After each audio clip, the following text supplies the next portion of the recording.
Il-Kummissjoni Ewropea fis-sigħat li għaddew ippubblikat rapport bil-bassir tagħha dwar l-ekonomija u l-finanzi tal-pajjiżi membri tagħha.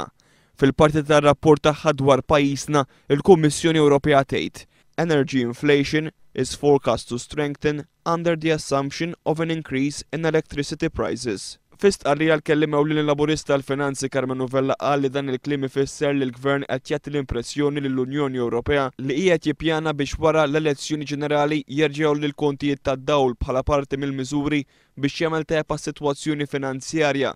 Fl-istess ħin għal Carmen Novella, il-Partit Laburista laqab b'sodisfazzjoni r-rakkomandazzjoni tal-Kummissjoni Ewropea li jitwaqfu l-proċeduri kontra pajjiżna minħabba d-deficit għoli.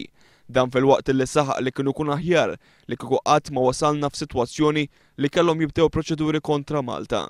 Il-Partit Laburista fakkar ukoll kif anke f'Jannar li għadda Tonio Fenech kien qal li l-proċeduri kontra Malta kellhom jitwaqfu, iżda fil-verità ma kienu twaqfu xejn. Carmen Novella qal li l-Partit Laburista jittama li din id-darba l-proċeduri kontra Malta minħabba id-deficit eċċessiv jitwaqfu darba l dejjem. Irremarka wkoll kif il-Gvern naqas milli jsemmi li r-rapport tal-Kummissjoni Ewropea jgħid ukoll kif ir-rata tal-għoli tal-ħajja se tkompli tiżdied, id-dejn se jiżdied, l-investiment naqas u li l-miri ta' tkabbir ekonomiku ma ntlaħqux u mhux mistennija jintlaħqu. Il-Partit Laburista talab ukoll spjegazzjoni għal l-Ministru Tonio Fenech qed juri sodisfazzjon għal fatt li fir-rapport jingħad li r-rata li biha qed jiżdiedu l-pagi hija inqas mir-rata li biha qed togħla l-ħajja. Fattur li ma jawgurax tajjeb għal livell tal-għajxin tal-familji Maltin għal il-Perit Vella.